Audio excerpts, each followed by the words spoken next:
Hello there, snowy Saratoga Springs and beyond. My name is Dan D. Federicis. I'm one of the co-hosts of the Saratoga podcast. I'm here with one of my other co-hosts, Adam Israel. Adam, who is somewhere that is not snowy. Adam, that is not Spring Street that I see behind you. No, Where are you? I had to fly to sing somewhere, as Jimmy Buffett would say. For the kids' break, we came to the island of St. Thomas, which is where we lived for 10 years. My kids spent most of their youth. We were run out by a couple of hurricanes. We haven't been back in 5 years, but we're back now, just enjoying some vacation, seeing some old friends, some old landmarks, and getting a little that vitamin C, as they say. Give us what's the St. Thomas weather forecast today? It's 90 and sunny every day. Whoa, that's okay. I just got back from Florida with my family last night. We were both Orlando and Tampa, and we had pretty solid weather. What a difference 24 hours and a plane ride makes for us. Yeah, you get some snow. Yeah.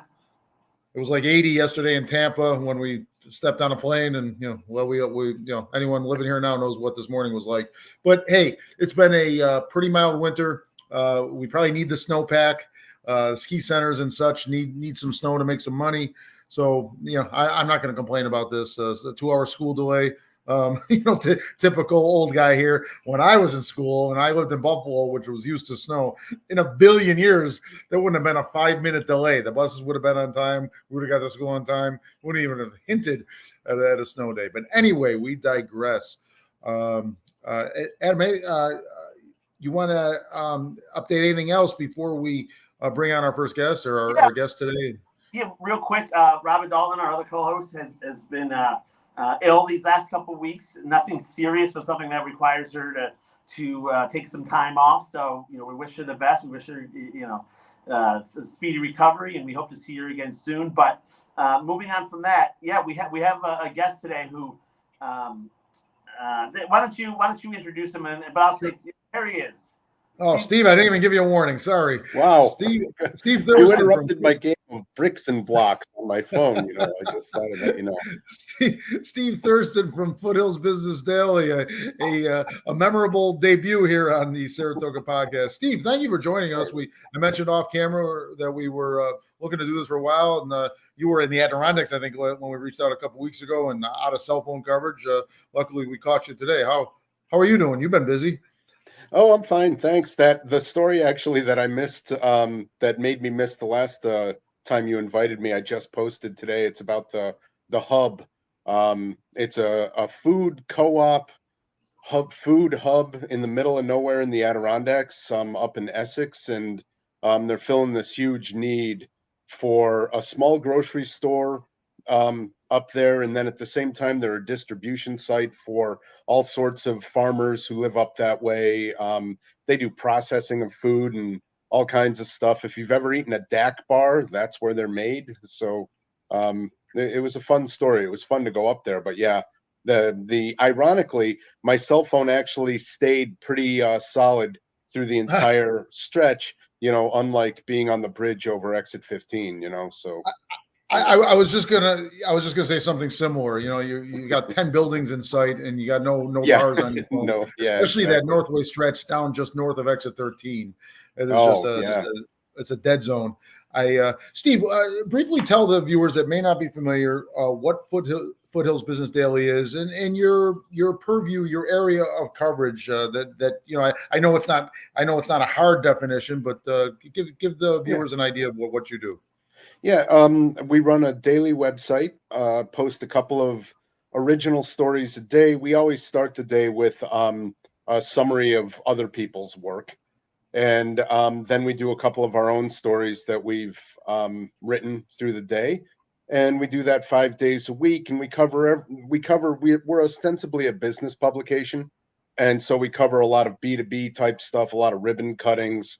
But we also cover local government, especially the stuff that might affect businesses and that kind of thing. So we stay away from schools, cops and courts, largely, sports. We don't tend to do that stuff, but we focus on. That's what drives traffic, Steve. I know. No, it drives traffic. Some of it's hard to sell ads to though, so it's great. You get all these readers and then none of the advertising you need. Ah, Yeah, I will. Well, But I that running for the commissioner of finance. I went to a lot of city council meetings, and you were the news outlet that was there every time. You're on the ground. You're in city council. yes. And so I really commend you for that. There's really almost a news desert for local media now. Dan he's certainly made his feelings known on the Saratogian, but growing up, that's how you would get your local news. But they're just not the paper they were. They were bought up by conglomerates. So I think I appreciate you. I think Saratoga appreciates what you do, and it's good that there's somewhere to turn for what's going on, in Saratoga besides the Facebook group, right, Dan? well, thanks. Yeah. Thank you. Yeah, I don't think you miss a city hall meeting. I don't make it to too many of the city council meetings, but when I can't make them, I text you, Steve, it just went off camera. What the heck's going on? Have you missed one in the past year? Oh, I'm sure I have. Yeah. But I do go to a lot of meetings. I mean, that's where stuff eventually boils up to meetings. And so if you go to a meeting, you'll eventually catch the story that's going on, so I go to those. I tend to go to the city council and then the planning commission because planning, all of the companies, or every business out there eventually ends up in the planning committee. If they're Right. expanding, if they're trying to buy new property or subdivide their property or whatever, they end up there. So I go to a lot And of in those. Saratoga, that's a busy area to, It expanding is. and new buildings and, somewhere else upstate, not much going on, but here in Saratoga. Right. Well, speaking of stories, why don't we dive into one that's developing and will continue developing through November? And because all city council seats are up for re-election this year, as well as the 2 county supervisor seats. And that is heating up in a hurry, much partially because the political calendar in the past couple of years has been dialed back a few months as far as petitions and primaries and so forth. So normally late February was kind of a dead time for local politics. They didn't get heated up till April maybe, but that's not the case anymore. Steve, do you want to kind of frame up some of the things about that are happening, as far as candidates and so forth? Well, the Democrats, what was it? Was it just last weekend? It seems like it was forever. Maybe it was 10 days ago. The Democratic endorsement came out for all 5 of the current sitting city council members.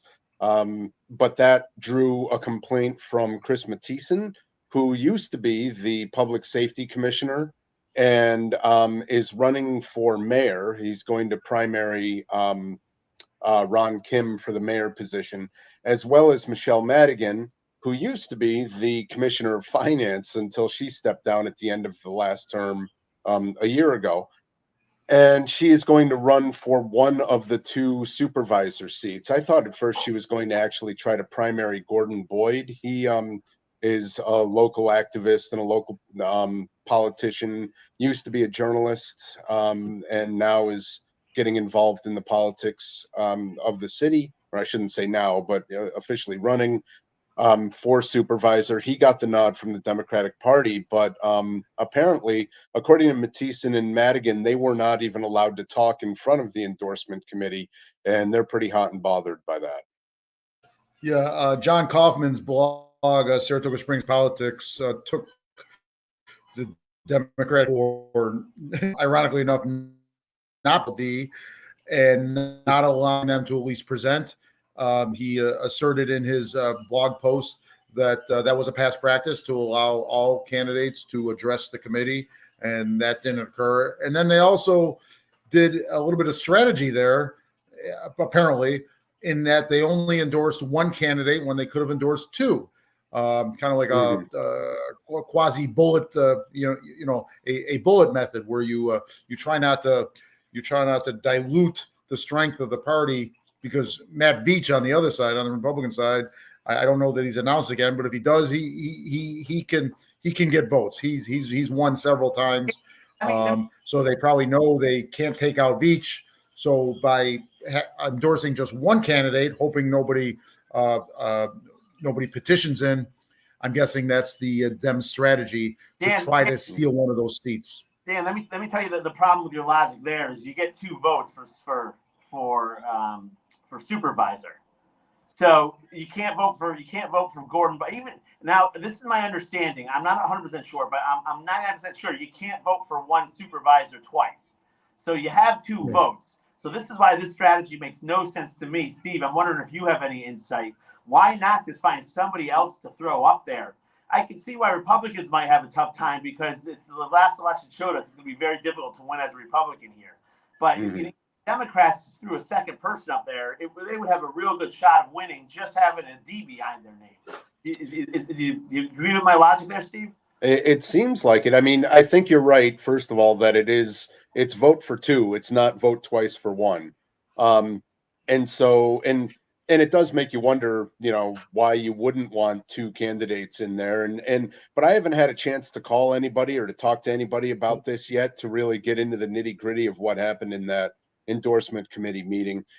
They may have talked about it. Those endorsement committee meetings are closed. And so, they might have talked about a number of things and I don't know, they could have decided anything, I think. They didn't like Ms. Madigan. They wanted somebody else and they're hoping they can get that person to run, or, like you're saying, they're just making a political faux pas here, and they could have done something, to get votes.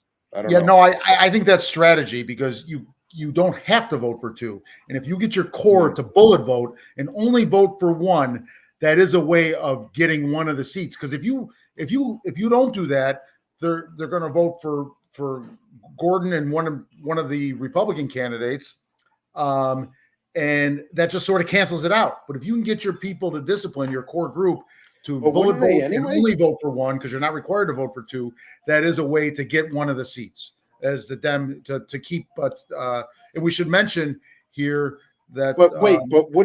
Yeah, I got to ask you, Dan. Wouldn't that would require a second Republican to run, though, wouldn't it? I mean, if the top two vote getters, and so you'd be assuming that there's another Republican who not only would run but who would have the strength to beat Gordon Boyd. Because what you're thinking is the Democrats split their vote and go with Gordon Boyd and Michelle Madigan or whoever else. And then they lose to the other two. We're assuming that Mr. Veach wins on the Republican side, and that there are enough Republicans to also beat whoever the two Democrats would be. That's your thinking. Possibly, yes. I mean, maybe they're just covering the bases. Maybe they just don't like Michelle Madigan. Let's face it. There's a lot of personalities there, but the strategy is not flawed. If you're just hoping if you're thinking Veach is unbeatable, and you just want one of the seats, then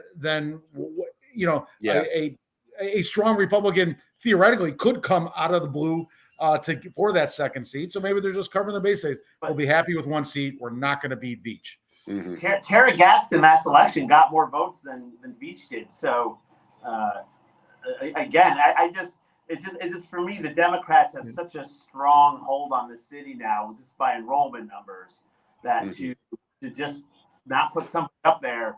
I understand that maybe somebody to split votes. People go in with the mindset of I'm going to vote for a Democrat and Republican, and this way, I don't know, with two Democrats, they would split those split votes. Who knows? But we'll see. I'm really curious on, and I know nobody's going to have the answer to this, but Michelle Madigan was the commissioner of finance as a Democrat for 4 terms, 8 years, is my understanding. In the last term, the Democrats decided to primary her with a lady named Patty Morrison, who lost. She won the primary, lost the general election, but Patty Morrison's on the selection committee or in the endorsement committee. So you're talking about bad blood there. It's. I know. I would imagine there is some bad blood there, but we'll see what happens. I guess in November. It's an interesting move. Yeah, it is an interesting choice. If nothing else, it's just interesting to see. Yeah, but it seems pretty clear that both Matthiesen and Madigan are going to petition their way onto the primary ballot, and I'm sure that is going to, especially the mayoral race, is going to be a spirited primary before we even get to the general election, because the Republicans right now, other than Matt Veach, don't have anybody that we know of. To their credit, I have some information. I won't reveal everything, but it's not for lack of working. I think they're working it. They're just at least a few weeks behind the Dems. Where they come out, I don't know. I'm not going to predict it, but it's not for a lack of effort, planning, and trying on the Republicans' part. They're just not there yet. That's a story that's still being written. Yeah, that's that. And Steve, again, I to your point. As far as the Republican goes, I think that going into the last election, and I was certainly involved with this, so I don't know if I'm not biased or not, but there was talk maybe the Republicans were going to sweep the city council, and ended up getting swept. I thought Heidi was a strong candidate. I thought she had a great shot to win, and she didn't. And so I'm curious if any of you thought, from a neutral party perspective, you thought she was a good candidate, and then. Does that scare people now? Having if Heidi was a strong candidate and she couldn't, she raised a ton of money, had a lot of support. If she couldn't beat the Democrat, is this? Oh, we lost Dan, but oh well. So we'll go back to my question. Do you think Heidi was a strong candidate? Yeah, I hate answering these questions. I'll admit, people like me because I am very, very. I don't show my cards a whole lot, but the one thing that I had with Heidi, the one trouble that I had during her campaign. I mean, she's a perfectly nice person and all that kind of thing, and she had all of the name recognition. She had, everything you'd want out of a good, solid candidate. But she never called me back. That I don't know if she was doing it on her own or if her party was saying, don't talk to the press. But I don't think she ever called me back during the run. And it was just an odd thing to have a candidate who just, didn't want to answer questions for me, didn't want to talk to me about the issues and that sort of thing. It was weird, but I'm not sure. And for that matter, I don't think anybody did except maybe Skip. So I kind of think that may have been a strategy, and I'm not sure that it was a winning strategy. Yeah, that's really odd in this small town, especially that there's not 20 news sources, there's 2 or 3. Yeah, and I wonder too if they were thinking that, like, we can get out, we can walk, we can hit people on their front porches, we don't need the media. I'm not putting her down at all for that choice. I've wondered. I'm wondering who put that, who came up with that strategy. Well, I'll ask you another question you might not be able to answer. But one issue I really have with national media is that I think it's propaganda. It's left, for the most part, 90% of it has left reporting the news and more, telling you a political spin on what they want you to, how they want you to think. I personally believe that's a strategy some of our local media has, not you, but some of our local media has taken on this idea of, you can be factually correct, but the spirit of what was done and said and what happened is taken completely out of context. I'm wondering if just the bad taste from other media outlets, if you think there's media bias in local media outside of the Foothills Daily News, and if you think that could have something to do with it. Oh, I think nationally, maybe. Yeah. Like the strategy was, if you give the story over to the media then has control of the story. And that includes me. I mean, if I interview you and I ask you questions, I then later write a story, and my stories run, 600 words at most, which means I have to cut out a lot of the interview. I get to choose which part of that interview I think is the most important and the most relevant to the story we're telling that day. And so they've definitely lost some of the control. And so I could see where any candidate would say, well, if we want to maintain the message and we want to control what's happening, don't talk to people, don't talk to media, and talk directly to voters. Tell the voter again and again and again what it is you stand for. Go door to door and do that kind of thing. And so I could see where that feeling about the media would bleed into don't talk to anybody, whether they're me or anybody else. It's I could see where that would become a strategy or a fear and then a strategy, Yeah. Meg Kelly was just ridiculous about not returning reporters' calls when she was mayor. And they'd be calling her with grounders like, hey, Mayor, what do you think of that 80-degree forecast for Traverse Day? I was happy with the fact that all 5 people on the county council or on the city council would talk with me. All of them did. It took a little while for Skip. He didn't like doing the phone calls, so I'd have to catch him after council meetings. It was actually kind of funny. I caught him one time, and finally, like he was walking out, and I stopped him. I stood right in front of him, and said, "What do you think of this?" And he said, "Well, call my office and set a meeting, and we'll get together in the next week." And I said, "I'm writing the story tomorrow. What do you think of this?" And he said, "Well, I kind of think," and I started writing it down. And he said, "What, you're taking notes?" And I said, "Yeah, I'm taking notes." And he said, "Oh, fine." And he told me a couple things and I wrote it down. And after that, he was perfectly fine talking with me. But it took a little while for him to warm up to me. But everybody else talked to me, including Meg Kelly. But yeah, she went off on Wendy Liberator one time at the Times Union. I mean, just tore into her. John Frank had talked to Wendy and Meg. I forget which story it was about, but the mayor just went off on how she didn't want to talk to people. Again, I'm not sure if it's good or bad. I mean, there are times when keeping your mouth shut and letting people talk about you is probably a better idea than, opening up your mouth and saying something that can be, put into a story. So I hate it when they don't talk to me, but I get the impetus, I guess. I grew up in Buffalo, and during the 70s and 80s, Mayor Jimmy Griffin was a larger than life figure. Then I moved to Albany, and Jerry Jennings was larger than life. Never refused reporters, a little bit too much, almost like a Chuck Schumer thing, right? Sought the camera, but that's the kind of mayor I like. Even if I hate him, I still like that kind of mayor. And so I regret when we have these, the bookworm type that don't show their personality. I want my mayor to have personality. Well, our mayor certainly does have a personality. A lot of it out in the last couple city council meetings where the BLM protesters showed up, mainly upset about the city's inaction in implementing this 50-point plan that they should be working on. Steve, do you want to give us, since you're always there watching these ones, do you want to give us some thoughts on it?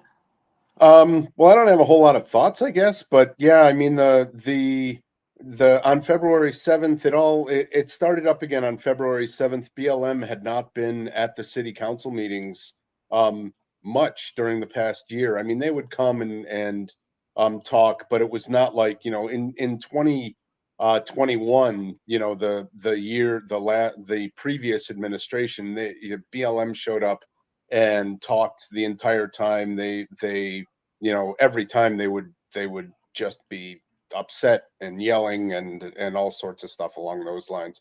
That all calmed down with the new administration. But then the Tyree Nichols killing in Memphis happened, and that drew everybody back out again. That is, I think, what made BLM Saratoga come back out and say we've got to demand more. If you take it from their point of view, I think what they're saying is they're looking and saying, something like that could happen here.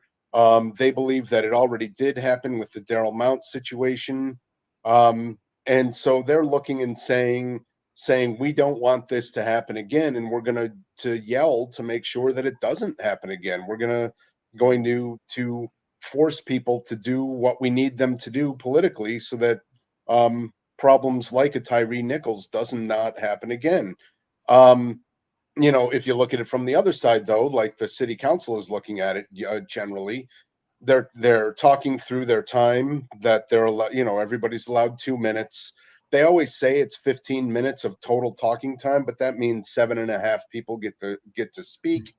And they usually go over, but then it's always hard, even when it's a calm city council meeting.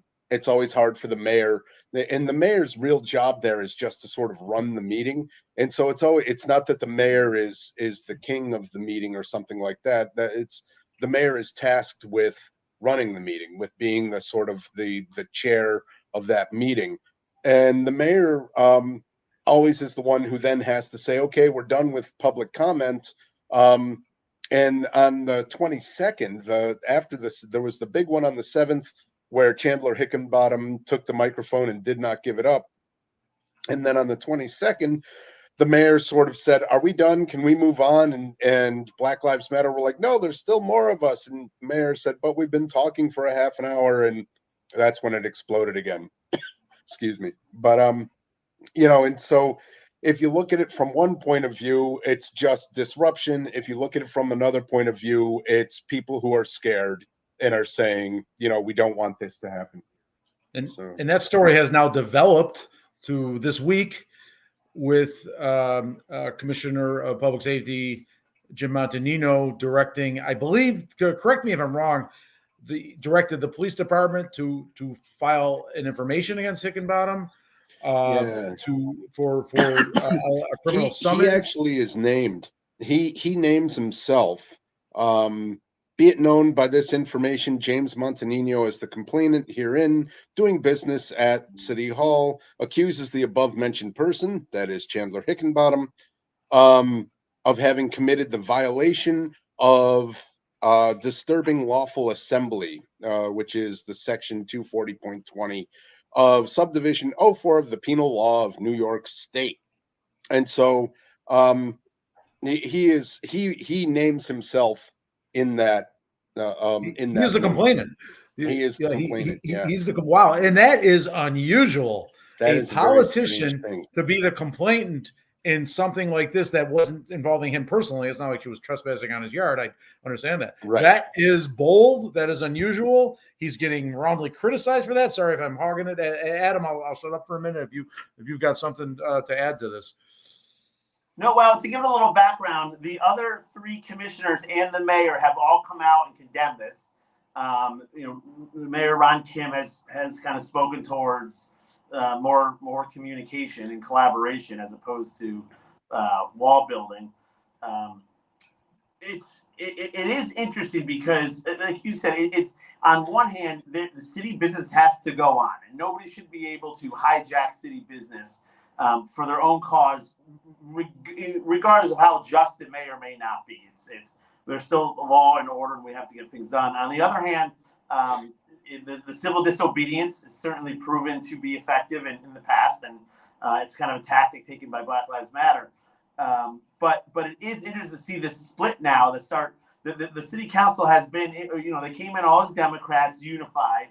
We saw some split with Commissioner Moran and maybe Commissioner Montanino and Mayor Kim, and now Commissioner Montanino is really going again, on his own here, filing this complaint, and we've seen the city council not react well when people aren't in line with what they're trying to do. So I don't think, Steve, maybe you could add to this. I don't think you can, but it's going to be interesting to see how this plays out in the dynamics of the city council, being all Democrats, but having these split ideas on how to handle these issues. Yeah, I don't know where this is going to go next. I have no idea. I happened to bump into Commissioner Montanino at the UPS store over on Congress, and I said to him, I asked him, how's all that going, and he was at that time. This was probably Friday, and he was at that time saying, yeah, he was sticking with it. He looks at it honestly as being really a court summons, not unlike getting a traffic ticket. He's sort of saying he's taking that tack that it's not, she's not going to get arrested, not put in handcuffs, not booked, not get her photo taken, all that kind of thing. She just has to show up. And as the Daily Gazette reported today, Adam, you had brought up that story when we were off camera, that that a judge has picked it up. The last news I had heard, I think on Friday, was that the county court was still looking at it and figuring out which judge would take it, if any. And apparently a judge has taken it, and she has been issued the summons, or will shortly be issued a summons. And Commissioner Montanino was saying, it's just one way to get everybody to the table and talking. That, and I'm not sure that other people would agree with him on this. Again, I haven't had time to follow up on this story. I was actually going to do that this afternoon, to start looking at what's going on there. But it was, he was saying that, he's perfectly fine with what he did, and that he was looking to really to get the people to come to the table, and to start a discussion with a judge in the room. I'm probably taking that a little bit out of context, or a little bit off, and so I hope to write something that's a little bit more accurate. But that's, I think, the gist of what the commissioner is thinking. What I want to know, and we've criticized Jim Montanino a lot on this podcast, and I'm going to stop short of criticizing him, at least today.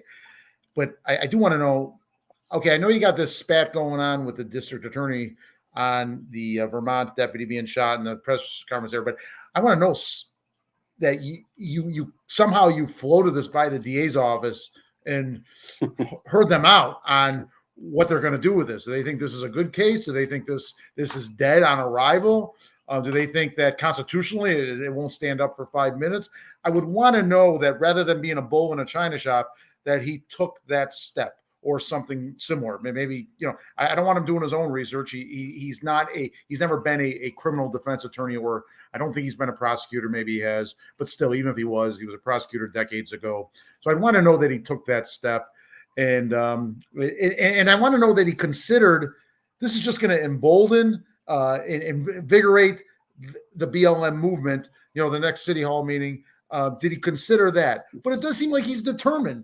And he feels like based on your conversation, what you're telling me is he thought he was absolutely right and he was going forward. It seems that if I'm describing it wrong, Steve, let me know. And he said too that people have told him, keep going, Jim, keep going. And I know on Nextdoor, there's been a lot of back and forth over who's right in all of this, on the story that I wrote last week, Thursday or Friday last week. I put it up on Nextdoor, and people have been arguing, and and it falls into some of the same old tropes, but right, you're a racist, no, you're a racist kind of thing, and so that's unfortunate, I think, because we're not you lose at some point the discussion over the issue, and I don't like to see that personally. And it was apparently assigned to a Mechanicville judge, which I'm assuming the city court judges here in Saratoga asked to be recused from the case. I don't know that, but I don't know how otherwise it would end up with a Mechanicville court judge, according to the the Daily Gazette article. Yeah. Go ahead, Adam. I'll say we'll have to wait and see, how this plays out, because again, it's if history told us it's not a good way of coming to terms or coming to some kind of arbitration or collaboration or meeting to find ways to move forward. The next question or the next thing that's was been kind of popping up is, and I don't know if you saw the email chain between Mayor Kim and Commissioner Moran, where Mayor Kim essentially told Commissioner Moran and CC'd other prominent members of the Democratic Party to go F himself. Did you guys see this email? I have not seen that one yet. When did that happen? Oh, man. John Kaufman's blog had it posted, I believe, right, Adam? Oh, I missed it. Yeah, and the problem with these emails is it's hard to get context because you get screenshots, right? And so it's right. But it was very interesting that I think Commissioner or Mayor Kim, and I'm going to try to pull it up as I'm speaking. Mayor Kim not only sent this to Commissioner Moran, but also CC'd like Pat Tuz, the head of the Democratic Party, Gordon Boyd, who's going to be the who's going to run for supervisor. It was a really, really interesting email chain that again just just kind of gives us something to talk about. I don't know that it's great for city business, but on the Saratoga Politics blog, you should check it out. I did ask for personality from our mayor. I guess he's giving it to us, right? Yeah. I have not. Yeah, I had not seen that at all. I don't know how I missed it. Saratoga Springs Politics.com is worth a read. You know, I read it. John, I'm friendly with John. I like him. I like his blog, but there's times when he clearly has an agenda. He does not like Ron Kim. That's just clear. So if you accept it, it's a blog. You got to accept it. Not unbiased. Yeah, exactly. Yeah, no, I talk to John on a fairly regular basis. I just totally missed that story. He's been active. He's almost one a day. So you got to keep up. And I'm going to give a plug to Arthur Gonik's 12866 blog, which is not a political blog. That's an arts blog. That's an entertainment and arts blog, and he's just passionate about it. And he promotes the arts here. There's two blogs that I know of in this town, and those are the two very different. Both worth reading in my book if you love Saratoga like the three of us do. Yeah. So all right, so real quick, going back to I don't want to dwell on it, but it is worth. I got to pull it up here. So it's the conversation back and forth was as far as petitioning together. Traditionally, what happens is with the election coming up, candidates have to go petition, get signatures to get on the ballot. Traditionally, Democrats would petition with Democrats, Republicans petition with Republicans, kind of as a team. So you'd go around and you'd have a petition that would have the names of all the Democratic candidates on it. And that's how it's done. You're a Democrat, you're with your team of Democrats. That, as we've seen, there's some cracks in the Democratic part. There have been some cracks for years, but there's some new cracks forming. So Mayor Kim, in an email to Dylan Moran, Commissioner Sanghvi, Commissioner Golub, Gordon Boyd, who's is going to be the candidate, Pat Tuz, and Otis Macwell, he said, "Go F yourself, you lying piece of S." So wow. Yeah. Huh. Yeah. I have to go find that after this. Holy moly. Was he that unhinged that he didn't realize it was an email and it was going to show up somewhere? Or was he not unhinged and he just didn't care? Yeah, you just in City Hall, it just seems like I don't think any of them are bad people. I think they're very well intentioned, but they just need to read a book on leadership. It almost seems like it's on how to unite people, inspire people, motivate people. Not this. If you cross me, I will crush you by all means necessary. Kind of this is how like a 12-year-old envisions leadership, not how grown adults should collaborate, especially this is your team. But anyway, it gives people like us a lot to talk about. See if you can follow along. I have nothing to say on this one. I didn't even hear about it, so I am caught flat-footed, I'm afraid. Yeah. Come on, an F-bomb, an email to the whole city council. Yeah. Holy moly. What's going on you'd like to talk about? Let us know about. I don't know. It is interesting because I cover Saratoga, and I mainly cover Saratoga Springs, Schuylerville, and North. We do a little bit in Moreau. We do a really little bit in Wilton. I'm actually looking to expand a little bit more into Wilton so that we've got all of northern Saratoga County. But then Warren County is the other one that I cover, and so it's my basic pattern is to spend 1 week in Saratoga County, and then like this week tonight is the Glens Falls city council meeting. So normally I don't know if I'm going to make it. It depends on the snow. But tonight would be a night when I'd go up to Glens Falls, and for the next couple of days, I'd be writing stories about what's happening up in Glens Falls, Queensbury, Lake George, that kind of thing. So next week starts up Saratoga again when the city council, when we find out what the Black Lives Matter group will do in the city council meeting next week. I'm trying to think if there is anything that I really absolutely needed to talk about. And I don't think, those are two of the big issues there. The elections coming up, the Black Lives Matter stuff. I'll take a look at this. I had not seen that at all. there are times when I just miss stories that are happening. I get, distracted on other stuff. And so this is one of those times, I guess. So Steve, if people want to find you, the sign's right behind you. They can simply Yep. Google Foothills Business Daily. What's the URL, just if someone wants to do it old-fashioned way? It's just foothillsbusinessdaily.com. That's easy enough. And way. you're pretty active on Twitter and as well as other Twitter, social media, Daily and Facebook Foothills. and so forth. Excellent. Yeah. Listen, this was great. We hope you can come back for us. With I'd us love again. to. Yeah, thank you. It was a lot of fun. Thanks. Good. Thanks, Steve. Thanks for joining us. For focusing on local news where there's such a void. So we appreciate what you're doing, and we look forward to watching you cover this election season. Thanks, Adam. Thanks for the. Oh, I cut him off just as he was saying his final word. Sorry. I'm a host. Usually Robin does these things, and she does a much better job with banners and bigs, and she doesn't cut anybody off. But thanks for joining us, Steve. Adam, I don't have much more. If you want to throw out some cheers and jeers of the sort, we can get them going. I don't have a cheers and jeers. Cheers and jeers, and then I have a question. I guess I'll throw out there. Okay. Well, yeah. Throw it out. We'll finish if you want. We'll finish with cheers and jeers. Yeah. So it was interesting. I was actually watching a post another local reporter did. I'm going to butcher his name, but that's what I do. I butcher people's name. Thomas Danapolis. And I hope I said his name remotely close, but he writes for Saratoga Today.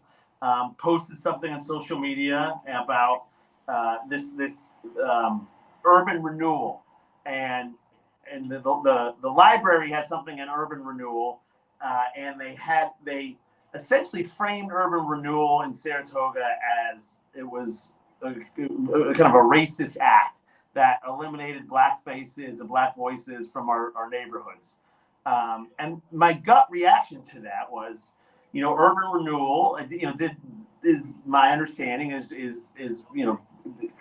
economically improving an area, and is that necessarily racist? No, they made it sound like urban renewal focused around cars.